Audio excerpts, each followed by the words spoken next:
Les agradezco mucho, muy buenas tardes a todos. Gracias por estar en esta conferencia. Gracias a los organizadores, ¿no es cierto?, no solo de esta tarde, sino de este ciclo de encuentros de comunicación que se lleva adelante en forma tan interesante a través de estas conexiones electrónicas, que nos ha costado un rato establecerlas, pero acá estamos. Espero que se me esté escuchando bien. ¿Qué dicen? ¿Sí, Raúl? Perfectamente, Pía.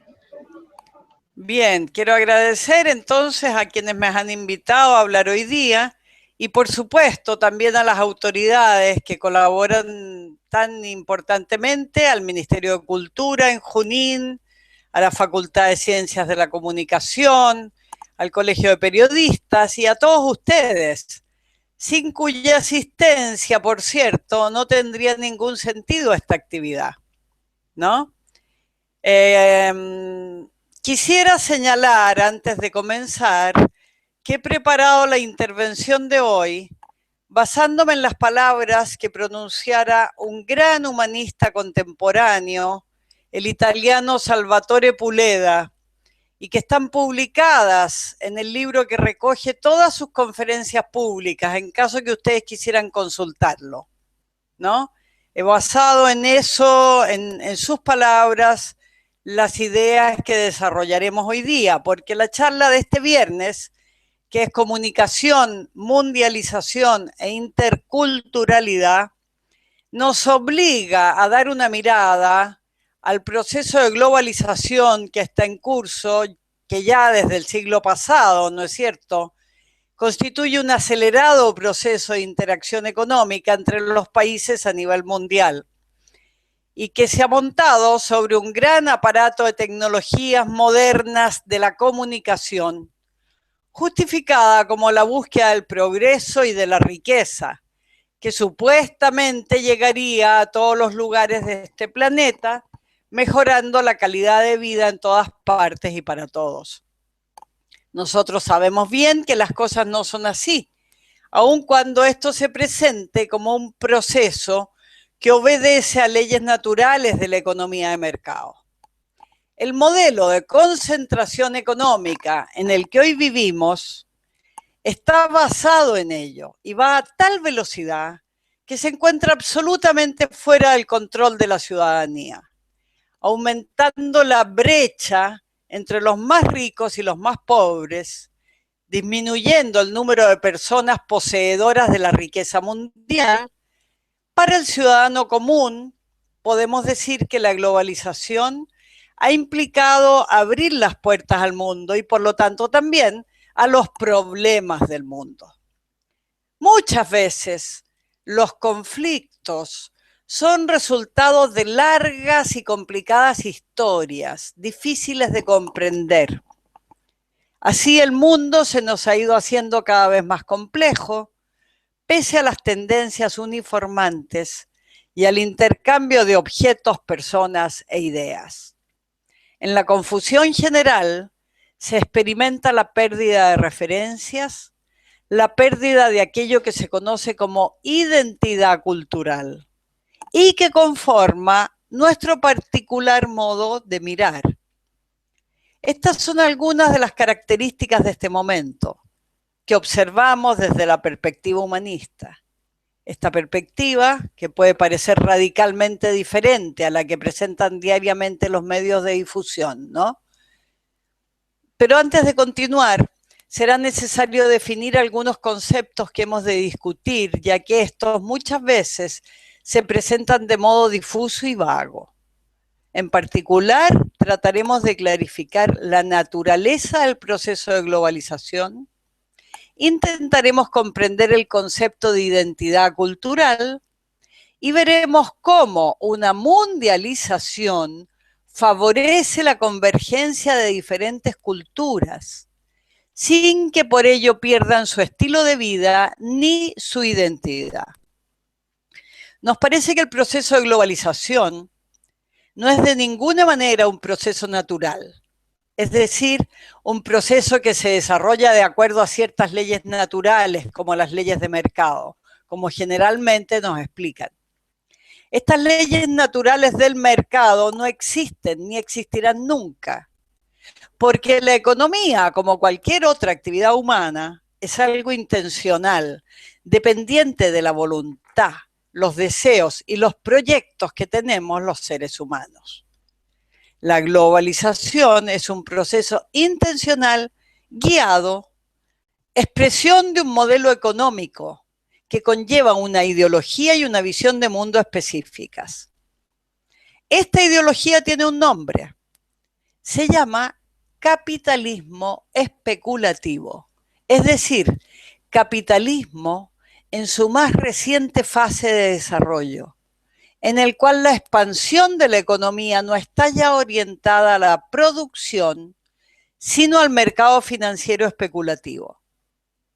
Para decírselos más sencillamente, estamos hablando de la ideología de hacer dinero del dinero y a nivel cultural de la religión del dinero. En la vanguardia de esta ideología están las corporaciones multinacionales y los bancos. Estas son las instituciones intrínsecamente transnacionales y no están necesariamente vinculadas a ningún país en particular. No obstante, muchas de ellas tengan sus raíces en Occidente. Desde que este proceso comenzó en el siglo XX, en el siglo pasado, estas estructuras no han detenido la expansión de su influencia hacia todos los rincones del mundo y han concentrado su poder mediante adquisiciones y fusiones sorprendentemente rápidas. El aumento de su poder está directamente relacionado con la pérdida de autoridad y legitimidad de los estados nacionales, un fenómeno característico de la segunda mitad del siglo XX. Estas multinacionales y bancos han tratado de superar y trascender las barreras y las restricciones impuestas por los estados nacionales, y al hacer ello han creado una suerte de estado paralelo con sus propias reglas y procedimientos. Ese estado paralelo ha alcanzado un nivel de poder increíble. El capital puede ahora fluir de un país en otro en segundos, y hasta los países más poderosos e inclusive los bloques regionales reconocen su incapacidad para controlarlo. No es de extrañar entonces que encontremos hoy sumergidos en la quiebra o en crisis brutales, incluso a los viejos países del continente europeo. Además de sus propias reglas, las multinacionales y los bancos que dirigen este proceso de globalización tienen su propia cultura, articulada como un sistema de valores y conductas. Esta cultura se reproduce a través de las escuelas y los medios de difusión que nos explican todos los días que el único valor es el dinero. El dinero es buscado, multiplicado y adorado. El dinero es el único Dios y por lo tanto lo justifica todo. Se continúa hablando de otros valores como la igualdad, la oportunidad, la democracia, sobre todo la democracia, ¿no es cierto? Pero bajo esta gruesa capa de hipocresía el mensaje sigue siendo el mismo. El único valor real es el dinero. Si no, veamos la incongruencia, por ejemplo, que se presenta en el plebiscito que hubo en Grecia, que pese a su resultado en las urnas, ¿no es cierto?, no logró detener los recortes presupuestarios por parte de la troika de la Comunidad Económica Europea. En realidad, hasta los más pobres segmentos de la población se ven afectados por esta cultura centrada en el dinero. La gente cree que el dinero es la única defensa contra las duras realidades de la vida cotidiana y orienta su vida en esa dirección. ¿Quién quiere ser millonario? Pues todos. Así es, pensamos que el problema fundamental de la economía de hoy no es la producción de riqueza, sino su distribución. En el ámbito mundial, tenemos una enorme capacidad productiva y un alto excedente, pero la riqueza está concentrada en manos de muy pocos. El dinero fluye hacia el dinero y la brecha entre el segmento más rico de la población y el más pobre aumenta cada día. Todos sabemos que en este momento histórico existe la posibilidad de proveer alimento, vivienda, atención médica y condiciones de vida decentes para toda la población del planeta. Si esto no ocurre, es porque el proceso de globalización no está dirigido a resolver estos problemas, sino a aumentar el poder y la riqueza de cada vez más pocos. Para competir en esta economía global, los países son presionados para incurrir en créditos enormes. A medida que el interés de estos créditos se acumula, el Estado se ve forzado a vender los recursos del país, sus compañías, sus tierras, sus recursos naturales, hasta que la infraestructura ya no es controlada por su gente, sino por instituciones e individuos extranjeros. Muchas generaciones han trabajado arduamente para construir algo que es destruido en unos pocos meses. Que se puede ganar algo, pero cuando el dinero sale, la economía de dicho lugar sufre un colapso. No hay consideración alguna para con los afectados. Este modelo de globalización se ha convertido en el modelo de vida, un modelo que se difunde hasta los puntos más remotos del globo. Y a medida que se difunde, lleva consigo la ideología del dinero, la competencia y el individualismo. El ser humano, el medio ambiente, las culturas son consideradas aspectos secundarios que pueden ser utilizados o destruidos si se convierten en un impedimento para este proceso, cuya fuerza aumenta gracias a la creencia general de que no existe otra alternativa. Esta ideología de exportación está hoy produciendo choques con muchas culturas, especialmente con aquellas que están estructuradas alrededor de la familia o las creencias religiosas. Los estándares de bienestar y las guerras que han creado son responsables de las enormes olas de migraciones que se están produciendo actualmente, aunque levanten muros para defenderse. La integración, como se la veía en momentos anteriores, había un modelo que se llamaba melting pot en inglés, crisol en español, ya no es deseable. Y hoy son rechazados violentamente muchos de los inmigrantes. Entonces la imposición de este modelo único ha comenzado a producir reacciones violentas e irracionales que hemos observado muy recientemente en todos estos actos de terrorismo, ¿no?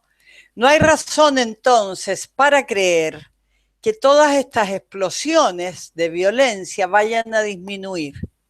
Todo lo contrario, aumentarán en magnitud y en número a medida que la presión hacia el conformismo aumente.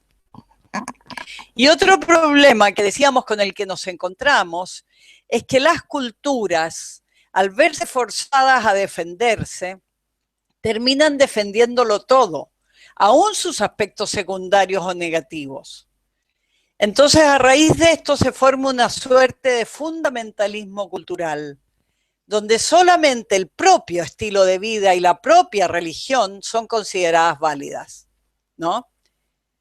Sin embargo, el otro lado de la globalización, su aspecto positivo, ¿no es cierto?, es el fenómeno que llamamos mundialización.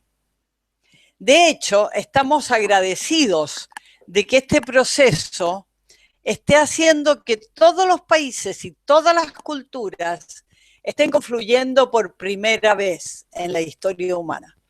La mundialización va permitiendo un nivel de interacción entre la gente que hace que un par de generaciones atrás no pudiera ser concebida. Este intercambio que estamos teniendo hoy era inimaginable, ¿no es cierto?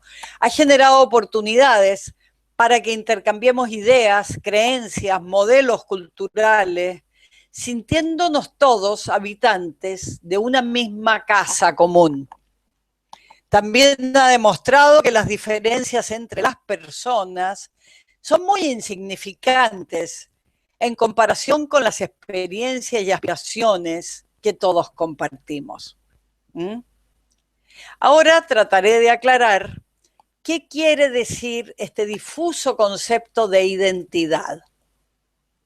Normalmente se cree que la identidad personal o cultural se refiere solamente al pasado, que es un reflejo de la acumulación histórica de experiencias vividas por una persona o por un pueblo.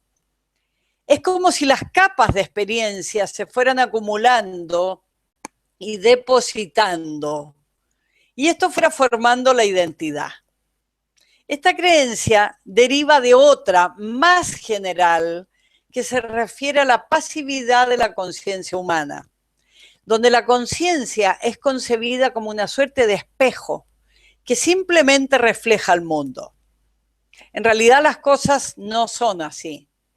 Si nos miramos a nosotros mismos, veremos que en los momentos más importantes de nuestras vidas hacemos una correlación, un vínculo, una ligazón entre nuestras experiencias pasadas y la idea de un proyecto personal a futuro.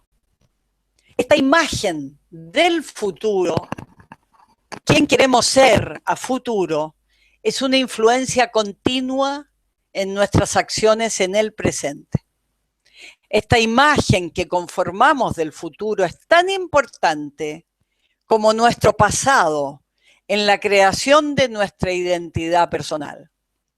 No solo somos lo que hemos hecho o lo que se nos ha hecho, somos también nuestros proyectos, nuestros deseos y nuestras aspiraciones.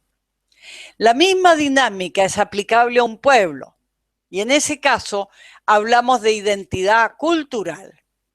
La identidad cultural no es simplemente la acumulación de ideas, costumbres, idiomas, formas de comer y de vestirse que nos llegan desde las generaciones anteriores, sino que también es lo que dicha cultura elige hacer con estas cosas en un momento de su historia.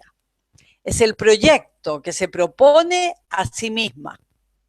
Esto es especialmente cierto para las culturas más antiguas. Por ejemplo, ¿cómo define su cultura India con sus miles de años de historia? ¿En qué tipo de herencia se basará? ¿Se referirá, por ejemplo, a los Vedas, al Vedanta o al budismo, a Gandhi más actual o a la bomba atómica que posee? ¿No? En cada momento de su historia, cada cultura está obligada a tomar de su pasado aquello que le resulte más útil para su proyecto. En resumen, la identidad cultural es el proyecto de un pueblo que crea para su futuro extrayendo elementos particulares desde su pasado. No es algo pasivo como el contenido de una bolsa, sino algo que continuamente estamos recreando para afrontar los desafíos que nos presenta el momento actual. Siempre hay una elección, siempre hay una selección, siempre hay libertad. También podemos reconocer que en la vida de los individuos y de los pueblos hay experiencias, tanto positivas como negativas, que forman parte de nuestra herencia cultural. Una persona o un pueblo puede elegir un proyecto que elimine o neutralice las experiencias negativas y que refuerce las positivas. Queremos los latinoamericanos, por ejemplo, arrastrar a este nuevo milenio la trágica experiencia de las dictaduras militares? ¿O queremos hacer una elección consciente para que nunca más ello vuelva a suceder? Esta elección nos permite distinguir entre una identidad mecánica creada al reproducir automáticamente elementos de nuestra cultura sin pensamiento ni reflexión, y una identidad intencional formada al elegir aquellos aspectos que estimemos de mayor valor para ponerlos en el futuro. Este proceso de mundialización cada vez más acelerado nos hace encontrarnos juntos, codo a codo, cultura a cultura, mirando por primera vez hacia un futuro común. Este futuro no le pertenece a ninguna cultura en particular, sino que es un proyecto compartido que permite la inclusión de todos. ¿Qué aportaremos al futuro? Cada cultura será llamada a reflexionar, a hacer un examen de su pasado e identificar aquellas cualidades, experiencias y tradiciones que sean las más valiosas para sí y para otras culturas de este planeta. Habiendo definido y aclarado entonces nuestra postura con respecto a la mundialización y a la identidad cultural, quisiera concluir comentándoles brevemente la forma en que veo la comunicación desde mi mirada humanista y en este momento histórico. Opuestamente al proceso destructivo de la globalización dirigido por los bancos y las multinacionales, los humanistas nos hemos comprometido a trabajar en aras de la creación de una nación humana universal, en la cual las diferencias culturales sean consideradas como un valor y no como algo que debe ser marginalizado o eliminado. La nación humana universal será la expresión de la primera civilización planetaria que haya visto el ser humano y surgirá desde el corazón de las personas y no desde las cúpulas políticas. Cada cultura tendrá que contribuir a esta civilización con algunas de sus experiencias, formando parte así de un proyecto mayor e inclusivo. Estas experiencias locales, valiosas para el conjunto humano, inspiradoras, esperanzadoras y reconfortantes, son las que apuntamos a resaltar, son las que primeramente comunicamos. Nuestro periodismo busca lo que llamamos el efecto demostración, lo replicable, las conductas ejemplares de personas, organizaciones y pueblos. No queremos algo homogéneo. El desarrollo de un proyecto común no requiere que la gente renuncie a las particularidades de sus culturas.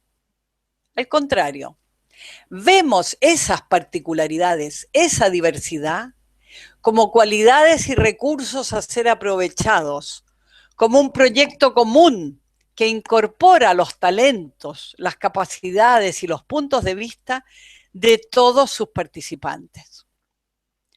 ¿Qué contribución harán las culturas al proyecto común de la nación humana universal? ¿Aportarán la frustración, la discriminación, las guerras y la violencia que caracterizaron algunos momentos de su pasado? ¿O buscarán lo que llamamos los momentos humanistas de sus propias culturas? Esos momentos en los cuales el ser humano ha sido considerado como el valor más importante, en los que la paz y la cooperación entre grupos diversos han sido considerados fundamentales, en que se rechazaba la violencia como el peor enemigo de lo humano.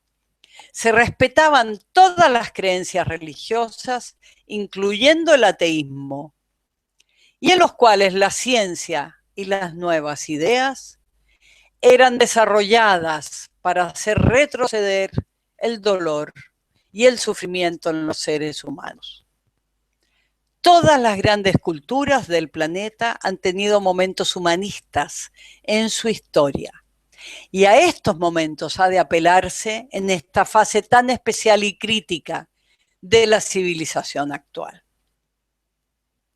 Para concluir, diría que las nuevas formas del periodismo y la comunicación, las plataformas digitales y las redes sociales, los formatos interactivos y las vías electrónicas permiten actualmente una interacción internacional muy activa que acerca a los pueblos y a los individuos, que facilita el aprendizaje así como el intercambio, acercándonos a través de los medios libres, a través de los nuevos medios colaborativos, a la idea de una sola nación, capaz de amparar en su seno a todos los seres humanos con su gran diversidad. Una sola nación futura en la que convivan gentes de todas las culturas y religiones del mundo. La labor que este tipo de comunicación pueda realizar tendrá repercusiones enormes. La tarea de las formas más evolucionadas de comunicación me parece que es ayudar a la gente a tomar conciencia de que sus diferencias culturales pueden ser algo valioso, que es el ser humano y no el dinero el valor más importante, que la solidaridad prima sobre la competencia.